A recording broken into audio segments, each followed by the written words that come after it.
totally. I wrote the email and then was like,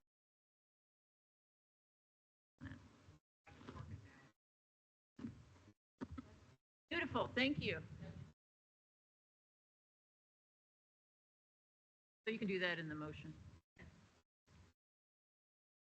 Good. All right, are we good?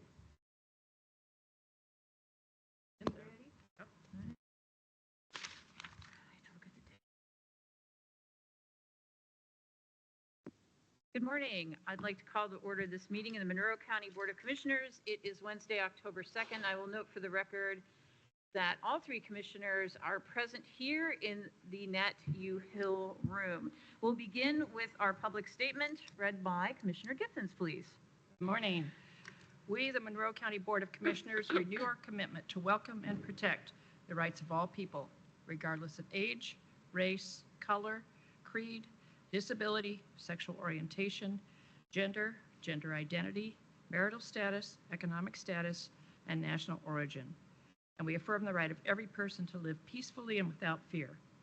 We will fight and resist at every step discrimination and harmful policies, whatever their source. We also stand in support of our county public school systems, both RBB and MCCSC. Great, thank you so much. We will move on now to department updates. First, we have the Health Department.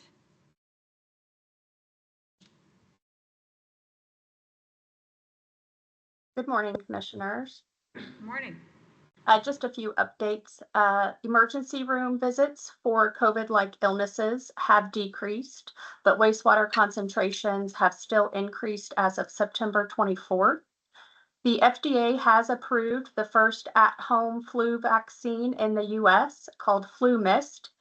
This allows individuals or caregivers to administer the vaccine as a nasal spray. It is approved for those between the ages of 2 and 49, but must be administered by someone 18 or older.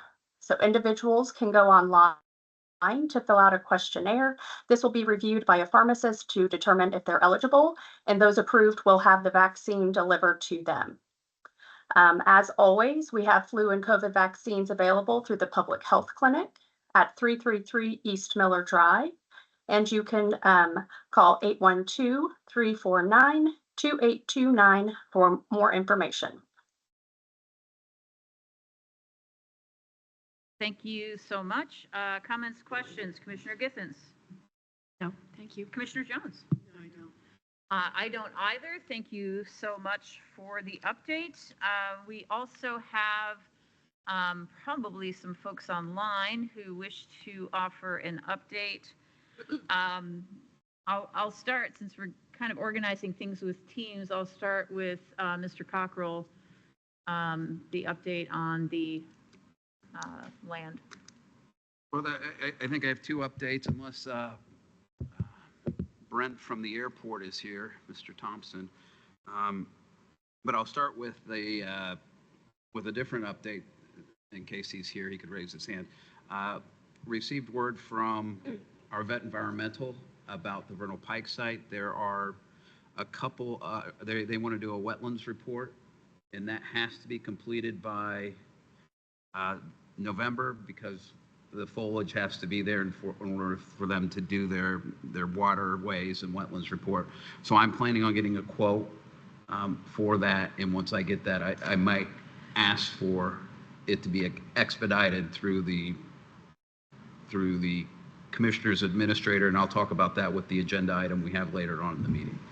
So that's one. And is Brent, it looks like he is here, so he can handle the airport update. If my vision is correct.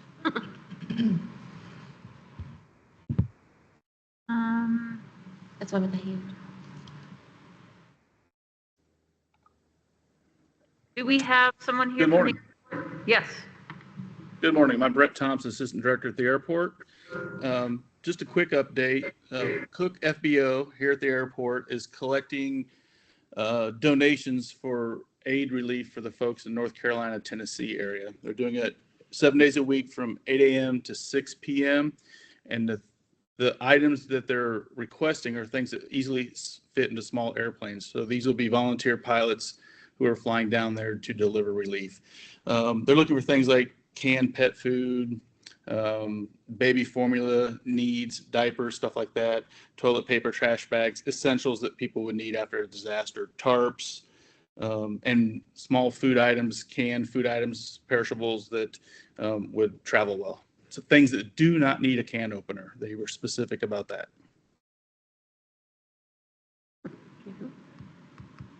Can they get our screen working? Yeah. Thank you so much. Really appreciate that. So the collections go through what day? Is it just this week, 8 a.m. to 6 p.m.? Correct. Right now, it's just this week, 6 a.m. or 8 a.m. to 6 p.m. Until we get a further update with if more aid is still needed or not. Okay. It drop off at the airport? At Cook FBO, which is 970 South Kirby Road. 970 South Curry. Kirby. AIRBY, right? Yes. I was like, that's not right. Okay. We've got a few audio problems here, so we're sort of translating and transliterating as we go here. Thank you so much. Thank you. It's a great thing. We appreciate it and thank the pilots and the airport for us. This is a really good thing. Great. Okay. Do we have, oh yes, we do. Justin Baker from Emergency Management. Yes, good morning, Commissioners. The Emergency Management Department received 2 grants from the Duke Energy Foundation recently. One was last year and the other one was earlier this spring. Those grants went towards purchasing several certified weather radios for the county. The radios are available to Monroe County citizens and businesses at no cost. If anyone's interested in a radio, they can contact the Emergency Management Office at 812-349-2546 or email either Jamie or I. And here's what the weather radios come with. Thank you. It's exciting. I saw that there was 137 radios purchased with this particular round of stuff. Yeah. Yes. Great. Any comments, Commissioner Jones? No, I don't. Okay. Thank you so much. We appreciate you sharing that information. Well, and I appreciate the fact they went after this grant. Yeah, it's really useful. Yeah. Really good. Thank Yep. you. Thank you. All right.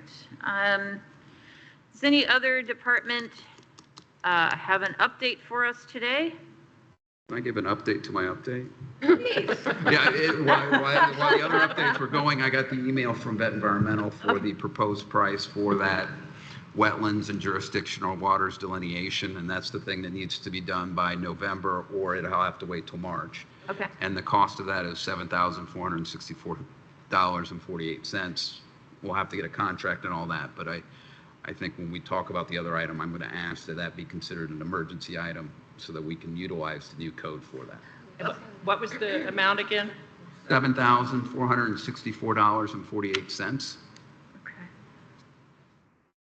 Okay. 48. Yeah, got that. All right. Thank you so much. All right. Anyone else have an update to their update? All right.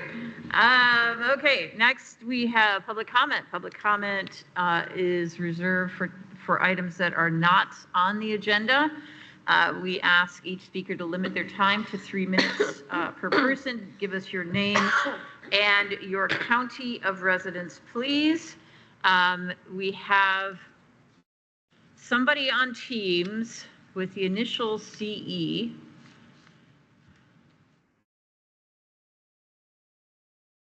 Good morning, Commissioners. How's the technology working for you today? This is Christopher M.G. from the Greater Bloomington Chamber of Commerce. I regret not being there at the Nat Hill U room. I was yesterday at the 29th public meeting of the CIB, which is just the amazement of the progress we've seen in this entity that you created. And I just want to give you a hats off on that. We've seen great progress, and especially with the Schmidt and Associates design yesterday, they provided an excellent 20-minute presentation and how they've sort of taken in the input from the community to build something that is very Monroe County. This was also a joint meeting with other elected officials, and I thought that was an excellent way to sort of get us on the same page.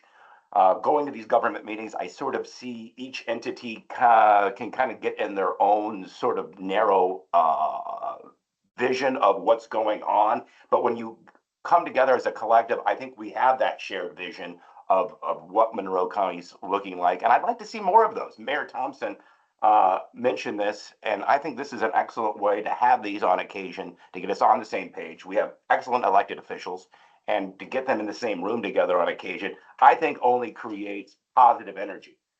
Quick plug, the Chamber of Commerce is doing its Elect Connect that we do twice a year during election years. This will be Wednesday, the 9th at Waldron Arts Center. We'll be teaming up with the BEDC for this event. It's going to be at 3 o'clock. The doors open 3:30. The program starts, and we'll be just narrowly focused on the District 62 race and the Commissioner's District 3 race. Should be some good sparks flowing. We'll be taking questions from the audience, but we'd love to see the commissioners and the public there. It is open to the public. This is a community event. There'll be hors d'oeuvres there, cash bar, all the chamber amenities you come to know and expect. I thank you for your time. Thank you. Thank you. Does anybody else have public comment they wish to offer for items that are not on the agenda?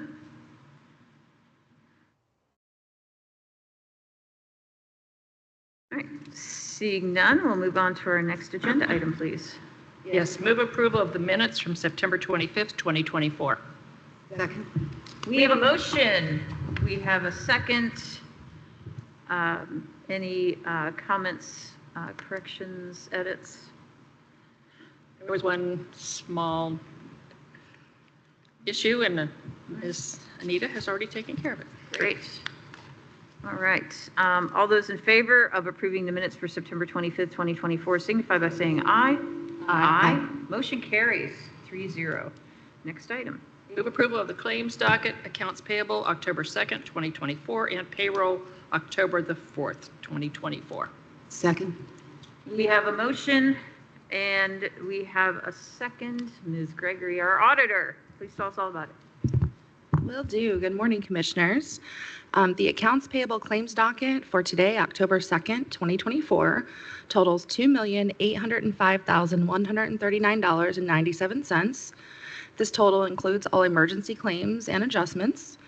The payroll docket for October 4 totals $2,188,042.15. That includes the indirect and direct costs.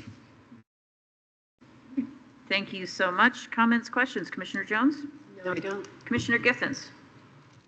It's really helpful at times to be reminded about what all we're doing, seeing the rural housing repair things that have come through, seeing the payment for the radios, the weather radios for people.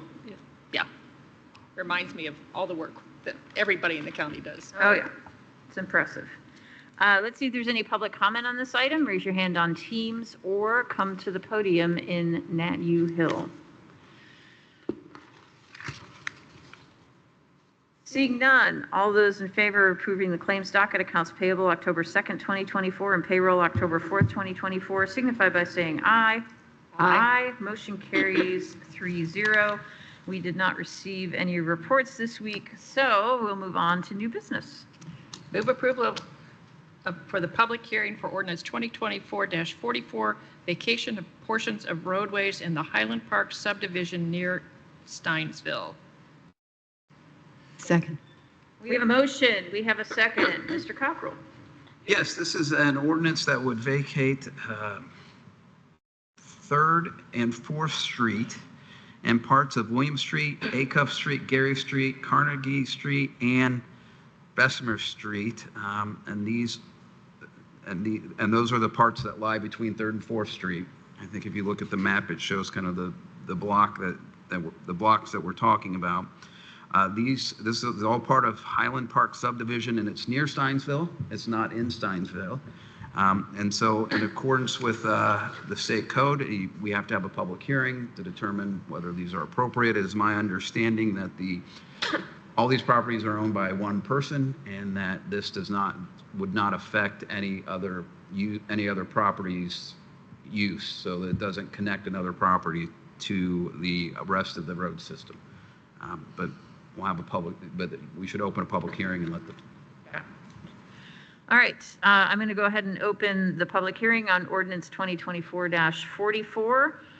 Do my colleagues have any questions for Mr. Cockrell? Commissioner Jones, Commissioner Githens? I don't have a question, but when I was reading through this handwritten notes that came with this, it indicated that this area originally was surveyed and platted by Buskirk and Buskirk. So the Buskirk family is really involved, and that was first done back in 1908. My question is about access to other streets. Now, clearly, if these streets are taken out of the county inventory, that's not going to impact somebody else accessing these roadways to get to Second Street or First Street or something else. That is my understanding. Okay. All right. With the public hearing open, let's see if anyone has any comments. You may come to the podium in Nat U. Hill or raise your hand in Teams. Please give us your name and county of residence, sir. My name is Ed Bittner. I'm the one that's actually asking for this vacation. So if there's any questions that needs to be answered, I can do that for you. As far as your question about roadways affecting anybody else, we own all the property that's there. There's a 25-acre farm just south of that. Okay. That is adjacent to these 4 parcels. When we first bought the farm and the 4 parcels, the county assessor told us, or advised us not to connect them all together, which we was going to do back then 17 years ago. But at that time, the taxes on them was assessed at $300 a piece for each of those 4 plots. This year, we got a letter saying it has increased. Actually, it increased that very year. We bought the parcels in January, and the assessment went up from $300 for each of those lots to $40,000 to each of those lots. We appealed it, and after I had an appraisal done and found out there was no way back into that property except through our field, the appraisal come back at $1,000 a piece. Well, over the course of a few years, up to current date, they were brought up to $4,000 for each parcel. And it's still doable. But then this year, I got a letter saying they're going to assess them at $50,000 a piece. Now you throw that in along with they're trying to bring a fire district out there at the same time. Now you throw all 5 parcels, the farm plus those 4 parcels in there, my taxes are going to raise almost $3,000. I already pay $4,000 in taxes already. So the only option we had was to take those roads out and have them combined as one piece of land for taxing purposes, and that way I won't lose those properties. That's one of the whole reasons, something that Judy had talked to me about 17 years ago about not doing in case we ever want to sell those properties or build a house on them. Our kids aren't interested in living out there. Once they move out, they're gone. They don't, it's too far out for them. I mean, come on, it's like 5 minutes from the town of Ellisville. But they said it's too far out. It's way out in the country. We want somewhere in town. So we're never going to build on those properties. So now is the time to go ahead and just do it and have it done. But like I said, to answer your question, we own all those properties. We didn't ask for any north-south roadways to be vacated from Tabor Hill Road in, because if, for instance, our driveway, a big sinkhole would open up or whatever, and we have to move it, we want those north-south fairways to be open so we can put a new driveway in. So there was like 5 fairways coming off of Tabor Hill Road coming in, but we couldn't care less about the east-west ones, and I don't think anybody else would either. Obviously they don't, they're not here. So they all got letters, so. Okay, great. Let's see if my colleagues have any questions. Commissioner Githens? Thank you for explaining things. Yeah, it helps to have the explanation. Commissioner Jones? Yeah, that was a good explanation. Thank you. Yeah. And so you're going through a type E subdivision, a type E revision to the property lines with Yeah, planning? sure. I don't know Okay. what that is. Okay, so you want to talk to planning next? I'll leave it at that. That's who sent me Right. this right. direction. Okay, so they may have already done that. Oh, yeah, they're waiting on this to pass. so It's they all can- administrative, so we wouldn't see it at a public Yeah. meeting, so, Yeah, okay, they're waiting on this so they can close the roads. They don't want to have to worry about it, so. got it. I But think- there is a neat story if you guys ever want to look it up, or I can tell you now about Yeah. how that division was made back in 1908. Yeah, please. I researched it all to find out when I bought the property. Because I like knowing where properties come from.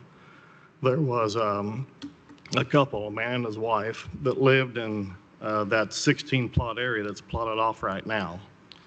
And they had 15 kids back in 1908.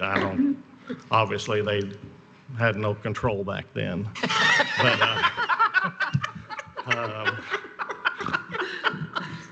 But, they wanted to give each of the kids a piece of the pie.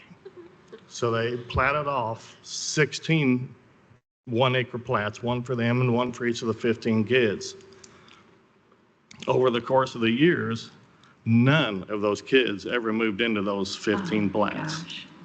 And so now, like, I own 4 of them. Other neighbors own 1 or 2 of them. Yeah, There's only like 6 houses in that whole 16 plat housing addition. wow. But not one of the kids that ever moved into that. They all sold off. Interesting, thank you for the story. Maybe they thought there was something in the water. Yeah, maybe. Let's see if there's anyone else who wants to speak during the public hearing section of this petition.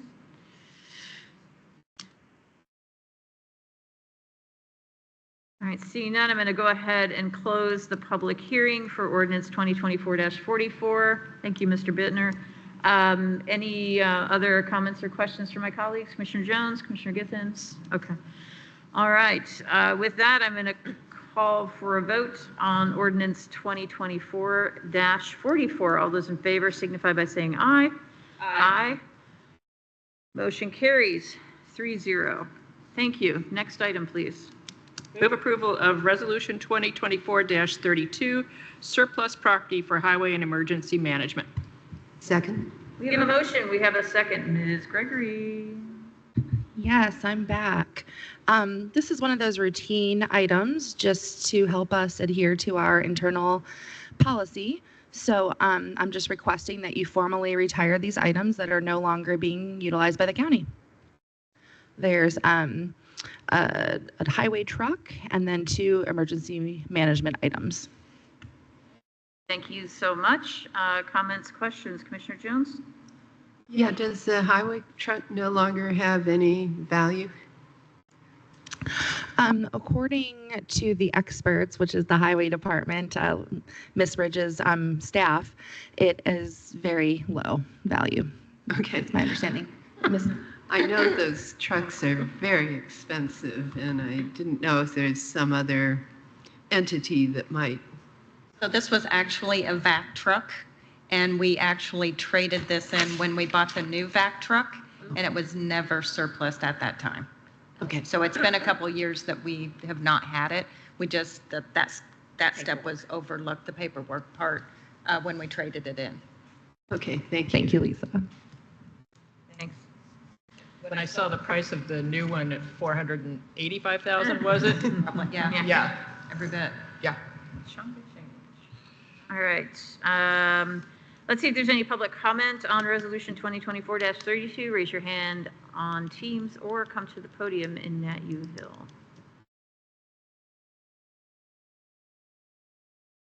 Seeing none, all those in favor of approving Resolution 2024-32 signify by saying aye. Aye. Motion carries 3-0. Next item, please. Move ratification of Runaway and Homeless Youth Program Grant. Fund number, Runaway Homeless Youth, Fund number 8120, in an amount of $182,000 $182,092. Sorry. Second. We have a motion, we have a second. Good morning. Good morning. I'm Vicki Tevenot, Executive Director at Youth Services Bureau. This is Vanessa Schmidt. She's the Deputy Director. This is a grant we have been lucky enough to receive many times. It's a 3-year grant, but each year for the 3 years you have to ask for the $182,000 plus dollars. We're asking you to ratify the 3-year grant. This is used for 80% of a counselor position, a full-time safe place person, supplies to educate and let the public know that Safe Place is something that youth can access by themselves if they don't feel safe in their situation. If you have any questions, let us know. I want to note that Vanessa wrote this grant and should get all the credit. I'm very proud of the work that she's done. That's excellent, thank you. Comments or questions, Commissioner Githens? When I was reading through that, it was just page after page after page to have to get through, so kudos to you for sorting all that out. It's a lot. Commissioner Jones? Yeah, thanks for writing the grant. It certainly is for a very valuable program. And I would say that luck has nothing to do with it. I think there's a lot of skill involved. Your staff, amazing work. You know, if you don't spend the money appropriately the first time, you don't get the second grant. So a big thank you to all of you for all you do, and please pass that along to everyone at the Youth Service Bureau. Appreciate it. All right, let's see if there's any public comment on this item. You can raise your hand on Teams or come to the podium in Nat U Hill.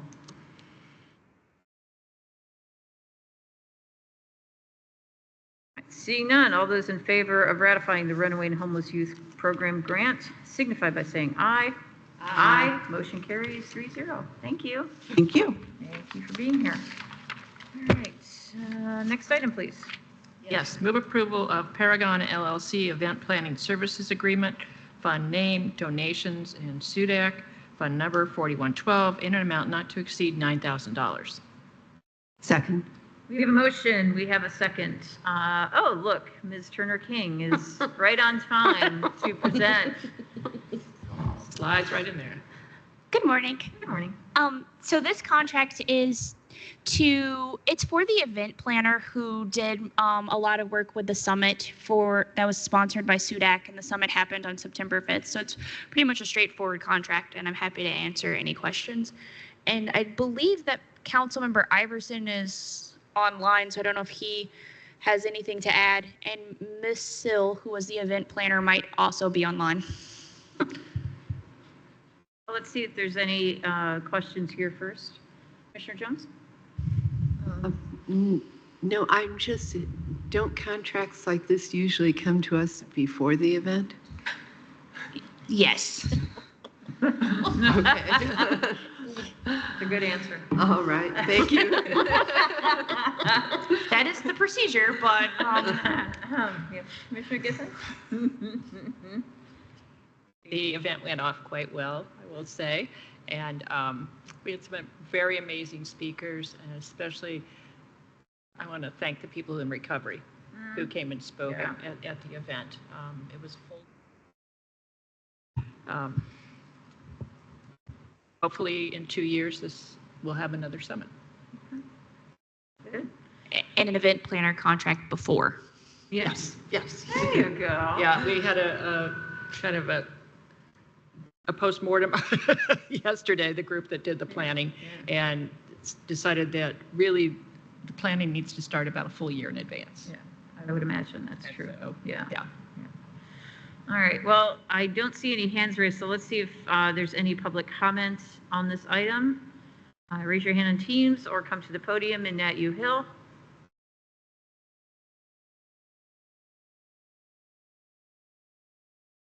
All right, seeing none, all those in favor of approving the Paragon LLC Event Planning Services Agreement signify by saying aye. Aye. Motion carries 3-0. Thank you. Next item, please. Move approval of NDOT change order number 3 for Fullerton Pike Phase 3, fund name Fullerton Pike Phase 3, fund number 8169, a total amount of $139,968. And I would like to note that Monroe County is only responsible for 20% of that, which would be $26,193.60. Second. We have a motion and a second. The total amount is $130,968. Yes, sorry. No, you're good. I just want to make sure that's clear. All right, we have a motion and a second. Ms. Ridge. So basically, when they were they drilled shafts for the pier foundations, there were some voids that required some extra concrete to be poured for stabilization. We had the geotech engineers take a look, and this was the best remedy for that. So this was the purpose of the change order. Thank you so much. Comments, questions? Commissioner Githens. Oh, I find all this fascinating. Yeah. What has to happen. Yeah. Commissioner Jones? No, I don't. Thank you for staying on track on this one. All right, so let's see if there's any public comment on this item. You can raise your hand on Teams or come to the podium in Nat U Hill. Seeing none, all those in favor of approving NDOT change order number 3 for Fullerton Pike Phase 3 signify by saying aye. Aye. Motion carries 3-0. Next item, please. Move approval of ordinance 2024-45 to amend the Monroe County Code, Chapter 266, Purchase of Goods and Services. Second. We have a motion. We have a second. Mr. Cox? Yes, and I'm going to start off by when this was published, we hadn't received all the feedback from the auditor's office yet, so I'm going to just kind of walk you through a couple basic changes that we made after that and the reasoning why. Pretty much it involves 266.5C, and this is where the changes were made dealing with allowing the commissioner administrator to be able to approve contracts or services under $5,000 or in the event of emergency. Feedback from the auditor's office, which I think is correct, makes it seem like they couldn't have the alternative of just bringing it straight to a commissioners meeting as well, which is not the intent of this change. And so we had changed that to essentially say any contract for services must be reduced in writing and approved by the Board of Commissioners doing a public meeting prior to work being before, and then so that would be the change to the section, but keeping any contract or service where the estimated cost is under $5,000 or an emergency exists must be approved by the administrator and then presented to the Board of Commissioners at a meeting for informational purposes. So it would still come to the Board of Commissioners so that and I envision it kind of like the treasurer's report or the weights and measures report. It would be presented at the Board of Commissioners in kind of that kind of format. So that's kind of the change that we had there. And okay, and so while you're there, and so that's not for ratification. That's just a report. That's just for presentation. Got it. Right? Thank It's you. not for ratification. It's for informational purposes. You should be aware of what's going on. Yeah. And if someone either wants to go to this meeting because they think it's important that the word gets out and things like that, and they want to make a presentation to you, they still can. Or I suppose if the county administrator says, I'm not comfortable with this contract, it has to go to the Board of Commissioners, that avenue is still there. The other change involved, and this is not a change, but there was a typo in this code to begin with where we had purchases of less than $50,000. We've already talked about how we are doing services, and so in that code section it says a purchasing agent may purchase supplies or services on the open market. The services are handled in a different portion of the code. It was causing confusion, and I think it was going to lead to some audit concerns because we had that two different ways in there.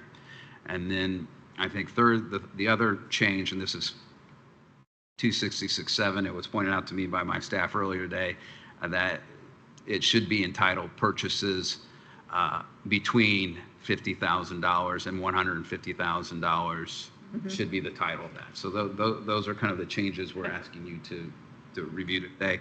And as far as the other item that I talked about earlier today, I got news that they won't be out there till the 18th and the 21st, so we can just do it at the regular session next week and not worry about it. Okay, got it. Okay, thank you. Comments or questions, Commissioner Jones? No, I don't. Commissioner Gibbons? So there's that one change from what's published in 266-7, purchases between $50,000 and $150,000 is the type. Okay. All right, is there any public comment on this item? You can raise your hand on Teams or come to the podium in Nat U Hill.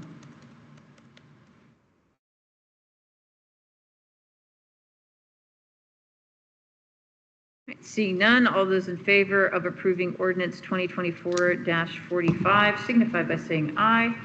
Aye. Motion carries 3-0. And we have an item that Ms. Purdy raised about the alley. Do you have information on it? I've got some, yes. I'd like to, I move that we approve the contract with HFI for the vault lid replacement. This is in the alley next to the Stride Center. This will be fund name. Cube Cap. Cube Cap. Sorry. Mom's cat. Mom Cap. Fund number 1138 in an amount of $9,590. And she has supplied an email to us about this. We have a motion. It's got Mom Cap.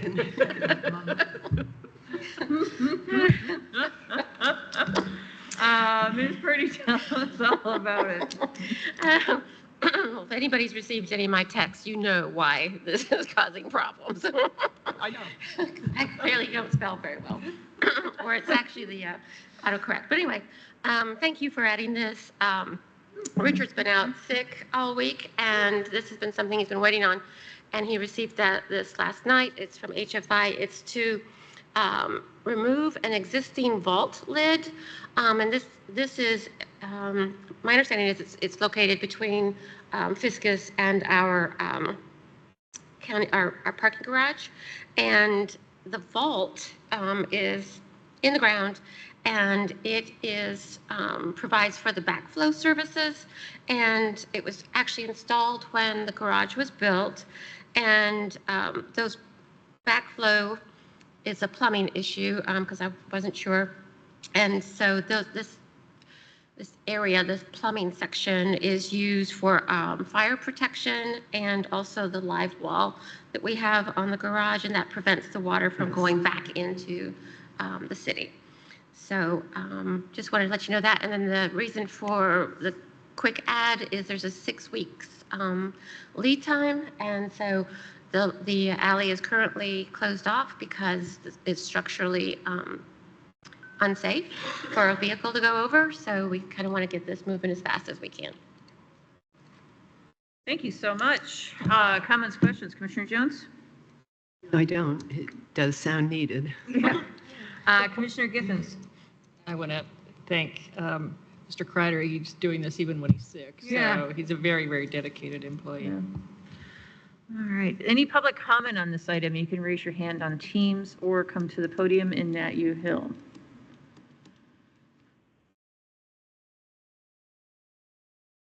Seeing none, all those in favor of approving the contract with HFI for the vault lid replacement, signify by saying aye. Aye. Motion carries 3-0. My short-term memory, I must be tired. All right, so we do have an appointment.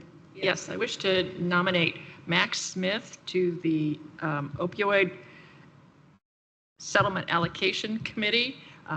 Max is a local individual who is in recovery, and he's a great guy. I look forward to working with him on this. Second. We have a motion and we have a second. Thank you in advance for your service. And all those in favor of approving the appointment signify by saying aye. Aye. Aye. Motion carries 3-0. Okay, so yesterday we were at the Capital Improvement Board meeting. Appreciated getting an update on where things are, although I tend to watch those meetings because I'm usually not around to go to them, but it's really great to see the hard work of the CIB, and we do thank them for their work and getting things moving as quickly as they are.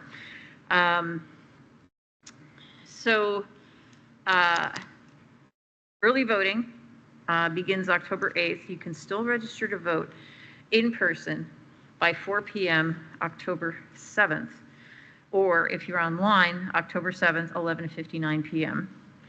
The clerk is processing mail-in ballots, so if you need a mail-in ballot, please contact that office. But early voting begins Tuesday, October 8th, and we will get the schedule up before our meetings so that folks know. This is a consequential election, as everyone is, but this seems even more so than ever. So we do encourage people to make sure you register to vote. And if you need to register, do so very, very quickly. We do have virtual office hours via Teams 6 times a month.